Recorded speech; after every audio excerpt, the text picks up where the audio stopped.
Revue Nouveau Délit numéro 67, paru en octobre 2020. Voilà, quelques-uns des poèmes parus dans ce numéro. Et pour commencer, un poème d'Hélène Decoing. Elle a tissé sa toile et s'y est enfermée. Rien n'est jamais arrivé pour la délivrer, ça a duré très longtemps. Elle ne demandait rien. Elle fabriquait sa propre lumière dans l'obscurité. En bougeant, elle envoyait des poussières dans l'atmosphère. Elle dessinait des constellations. Personne ne l'imaginait. Pourtant, sur les ombres, on voyait ses traces. On n'a jamais su qui elle était. On ne l'a jamais écoutée. Mais elle rendait la nuit poétique. Elle révélait les couleurs, elle éclairait les couloirs. Elle rendait son essence au temps. 2 poèmes de Claire Cursou.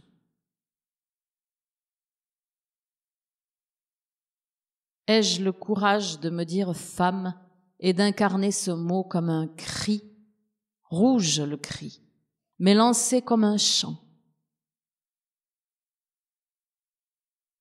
Lune pleine de mon sang, je saigne, mon ventre se crispe, se tend. On est le 26, un jour de retard. Enfin, entre mes jambes, l'héritage des femmes, goutte à goutte, peint en rouge ma culotte. 3 poèmes d'Anna Minsky. Près de la rivière, on peut voir certaines nuits une créature sauter à la corde. À chaque saut, elle prononce un nom, toujours le même, Lagua. Ses yeux cernés de noir fixent la constellation du dragon. Elle porte une longue tunique de plumes orangées. Ses cheveux rouges se dressent en épis. Sa peau est écorce de bouleau. Sa corde est jaune et sifflante.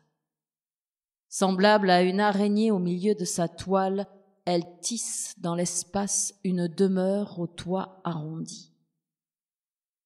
Les racines des chênes soufflent leurs lucanes, qui dansent au rythme des claquements de la corde dans le ciel. Une plus petite créature l'accompagne. À chaque saut, elle murmure « Quebranta huesos, quebranta huesos ». Ses yeux, cernés de blanc, fixent la constellation du Scorpion. Elle porte une longue tunique d'écailles rouges. Ses cheveux verts se dressent en épis. Sa peau est écorce de frêne. Son tracé au sol est lueur cobalt. Semblable à un jet dans son nid d'herbe folle, elle déverse dans l'espace une pluie de chenilles. Les feux follets s'agglutinent aux pensées, squelettes flamboyants au cœur de mica. Il arrive parfois qu'elles dansent ensemble, quand le bruant chante à la minuit, et que frissonnent sur les peaux des sons de tambours et de flûtes. Ces nuits-là, les âmes attentives comprennent le chant des passereaux. Les profondeurs de la terre, il pleut de l'os, il pleut du sang. Les marais les soulèvent, écume de chair mêlée, pigments puissants d'algues et d'encre. Des profondeurs de la terre, il pleut de l'os, il pleut du sang. Les marais les soulèvent, écume de chair mêlée, pigments puissants d'algues et d'encre. D'algues et d'encre. Ces nuits-là, les éphémères quittent l'arbre qui les habite et se jettent dans la rivière où les galets redeviennent vipères. J'ai grandi sous le chant des grands-mères, voix de ruisseaux, voix d'herbe, oiseaux d'hiver, cheveux blancs et longues robes noires dans le village, effrayante sorcière. Cours, cours, petite fille, ne te retourne pas, suis la chatte noire qui porte dans ses yeux les lézardes de feu. Dans les chambres obscures, elles m'enfermèrent, pour que je sois calme et silencieuse. Savait-elle qu'ainsi naissent les chemins menant aux joies miraculeuses? Cours, cours, petite fille, ne te retourne pas, suis la chatte noire qui porte dans ses yeux les lézardes de feu. Au vent tempétueux, j'ai ouvert toutes les fenêtres, offrant mes nuits au ululement des harpies, cœur de cerf et de fureur, amulette qu'elles me confièrent, contre l'immolation des rêves, les sanglots et la peur. Cours, cours, petite fille, ne te retourne pas, suis la chatte noire qui porte dans ses yeux les lézardes de feu. Combien sommes-nous à rêver le désencerclement, l'ouverture des portes, le désenchaînement des pierres pour que surgisse enfin celle que nous nommons mère et qui n'est autre que l'heure magique de l'aurore. Lorsque j'étais enfant, la lumière sculptait les corps en fine pluie printanière, rosée de pensées et de sentiments. De ces années au présent virevoltant, il m'est resté des pierres métamorphiques, sédimentaires, volcaniques.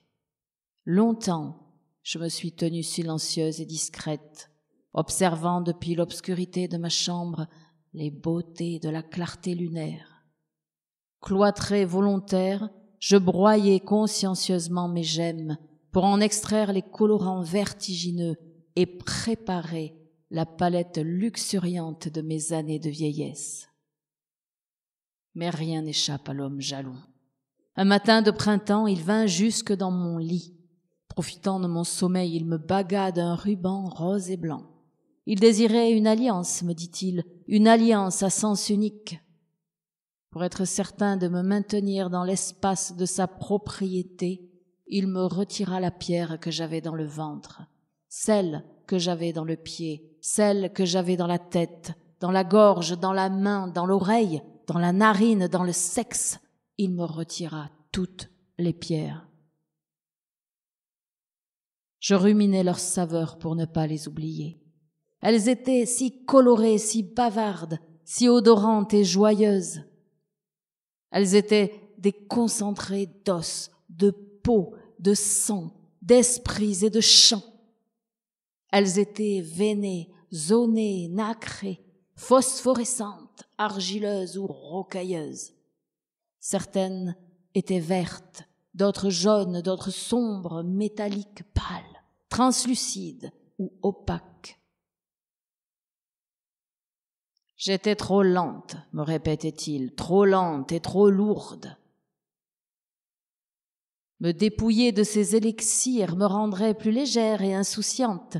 Ainsi qualifiait-il les êtres purgés du venin de la nuit. Il mura ma fenêtre, n'y laissant qu'un œilleton, insistant pour que je regarde son monde, lorgnette de solitudes et de chagrins. Longtemps, je subis sa danse de girouettes, ses joutes spirituelles, ses anagrammes, ses équations, ses jeux de mots et devinettes. De sa bouche, aucune fulgurante onomatopée. Dans ses yeux, ses gestes, sa marche et son rire, l'absence seule était douleur muette. Rien n'échappe à l'homme jaloux. Il baga l'espace, le temps, les émotions, le langage, les silences.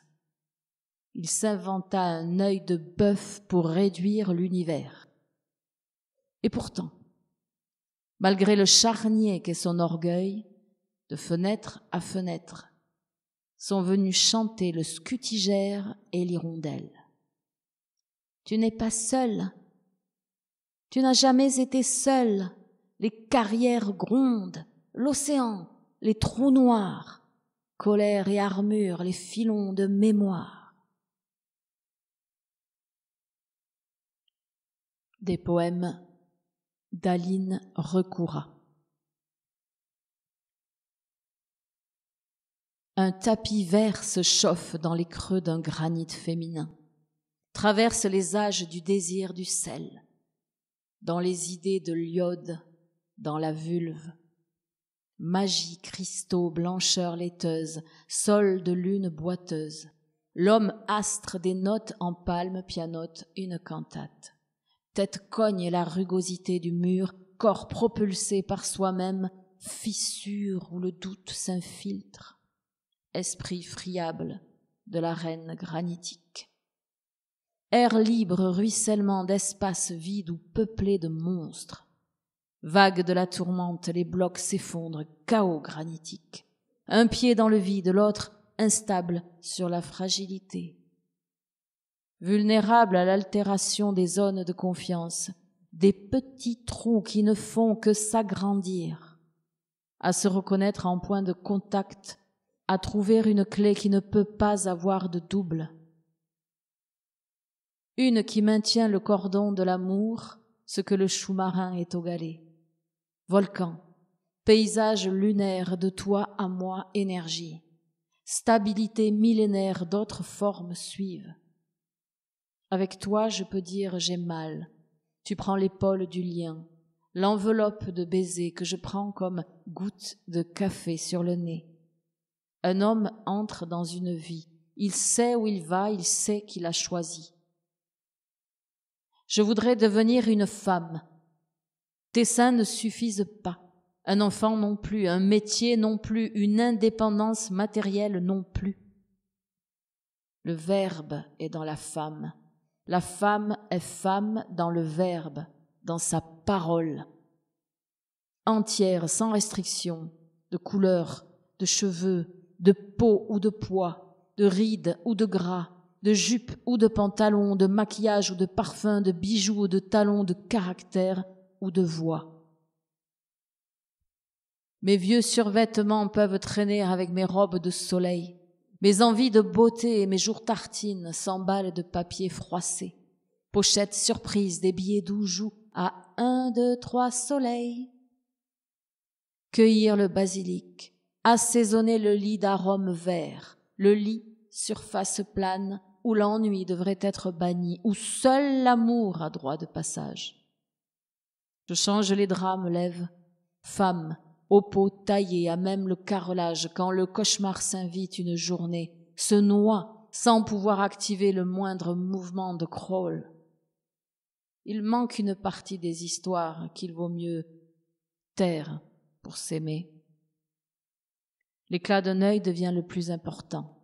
Un pack de bouteilles d'eau, une liste de courses, une invitation en bord de mer ou dans un parc naturel, un dévouement agrafé au dos du ticket de caisse. Je crois que c'est vrai, il m'aime. L'attachement d'un homme est dans ce qu'on ne voit même pas en nous. La liberté en manteau de laine qui ne rétrécit pas au lavage. Elle teint chaud ou froid en fonction de la température extérieure. Dans ses mots, elle enfante de femmes sorties des nuages noirs d'un feu mal consumé, mal bâti, aux bûches mal fagotées. Liberté s'adapte au chant de l'amour quand des clés tournent à la vitesse des derviches tourneurs dans l'ouverture des portes et des tiroirs. Elle invente un ciel plus bleu que bleu, à la couleur préférée des yeux qui la regardent. Elle insuffle l'énergie de marcher même en plein désert, les yeux dans les yeux, pieds nus, nus, évaporés dans l'air. Nos âmes chantent la beauté, sauvée. Primitive. J'ai choisi la primitive sans foi ni loi. Je vis dans la forêt. Je ne sais plus parler. Je siffle les mots.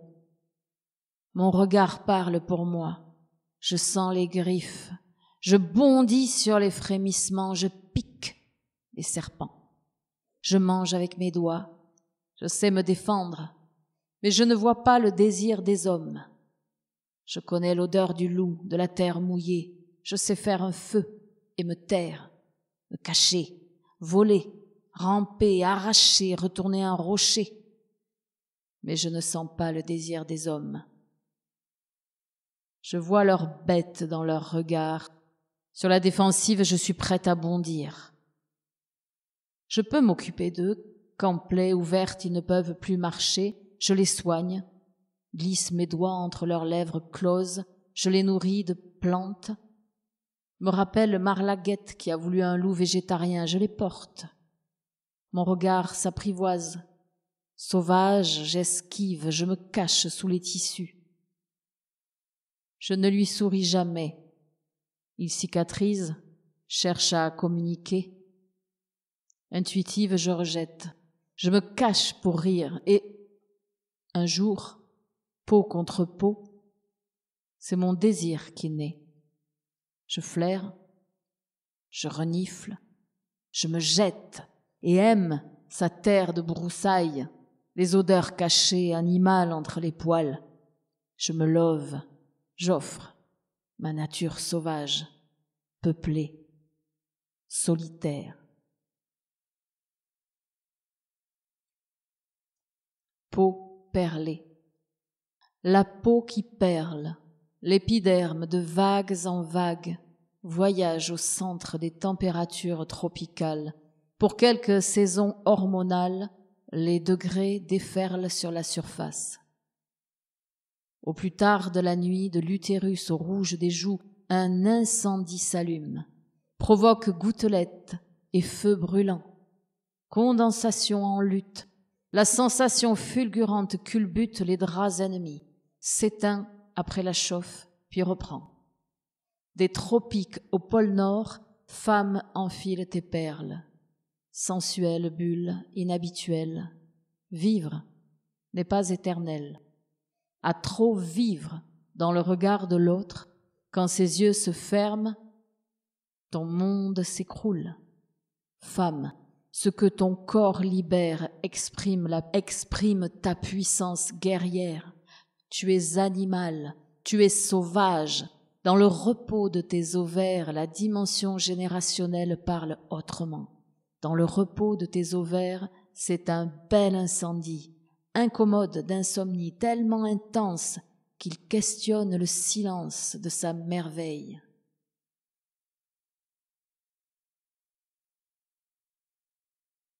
Antoine Berthaud, du temps avant de rejoindre les graviers, d'ici comme un fil blanc au vent, vibre le reste du soir. Une simple ligne de poussière, seulement sous le pied, elle bruisse. Les jours s'annulent, nuances trop faibles. Cherchez de quoi chauffer. Cela est lourd, porté à l'épaule, ce qui plie. Il n'y a plus qu'à descendre. Travaux en attente, la feuille que je serre s'efface dans la main.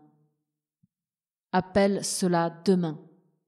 Les briques, quelques-unes, plus hautes qu'hier, sans image pour la suite. Dors encore. Un sommeil long, rien, un paysage où la pluie arrête brutalement la lumière. Et tu sais alors comment font les couleurs au pire. Allons, regarde un peu sous quel ciel nous... Fermer à la tempête, cela n'empêche, elle souffle. Autrement encore, rien ne s'en va ni se recouvre, et demain, la route sera déjà tracée durant la nuit. Martin Payette. Si la conscience survit à la mort physique, nous resterons plantés là, spectres vides d'attributs à regretter notre orgie matérielle, avoir su que le fil est continu, qu'une présence subsiste lorsque le corps n'est plus, nous aurions fait les choses autrement. Beauté intérieure.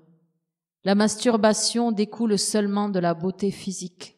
Aucune qualité, intelligence n'engendre une telle excitation. Seule la frénésie des apparences prédomine. Il est triste que nous soyons si peu excités par l'interne. Cathy Garcia Canales, 2 extraits de À la loupe, tout est rituel. La banalité tranquille de la section horizontale de la croix masque la profondeur de la chute sur l'axe vertical. Quelque chose cependant monte, s'allège, mais accompagné d'une tristesse immense. Immense? Non, vaste plutôt. Comme un étang dans le brouillard, on n'en distingue pas les contours. Le parfum discret des violettes porté par une légère brise vient cependant par moments enchanter mes naseaux.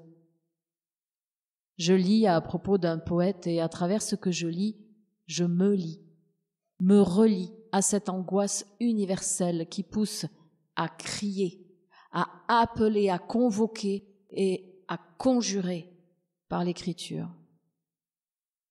Le vin, comme une fête d'essence, monte vite à la tête pour contrer la mort, comme si on pouvait la tenir à distance par un excès de vivre. Sortie en solo, la musique latino me reconnecte avec le fond de mon être. Cette sensualité explosive, amoureuse, ardente. Je suis de braise, je suis vivante. Entre mes cuisses coule une source plus ancienne que le monde. J'explose les barrages, les digues, plus de canaux qui tiennent, c'est le grand débordement, le jaillissement sauvage de tout mon être, une sorte de premier accomplissement. Ça commence ce soir. Plus de tabous, plus de règles, plus de morale qui ne soit mien, profondément mien. Le vent léger me caresse.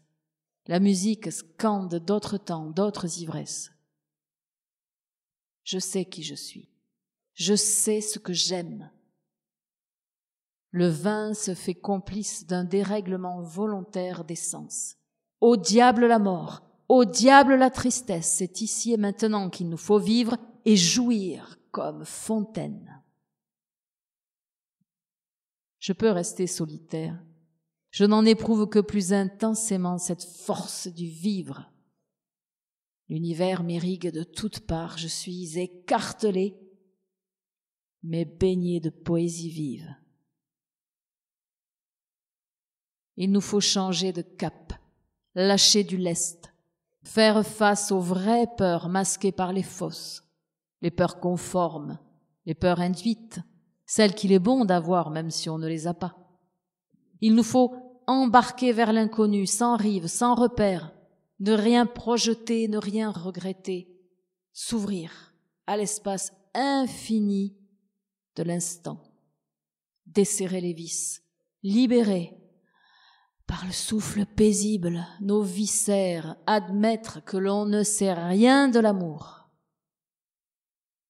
Je frotte mes ailes de cigale, ventre contre terre, fesses solaires. J'ai tellement retourné les mots en tous sens, goûté leur chair, sucé leurs os. Il y en a peu finalement qui apaisent ma faim. Je cherche l'au-delà des mots, la sensation pure, violente parfois, une pénétration totale par un sans nom à quoi on a donné tant de noms en vain. Un vide en moi, immense, qui provoque un appel d'air. Y tournoie le cosmos et toutes ses galaxies. Je suis absolument et invraisemblablement creuse à l'intérieur. Les mots fuient de toutes parts, explosent, se dispersent, se reforment. Un creuset d'énergie où je disparais, ne faisant plus qu'un avec ce vertige de l'indicible. Alors, décider, mais décider de quoi? Je m'ouvre et ne peux rien décider, seulement accueillir.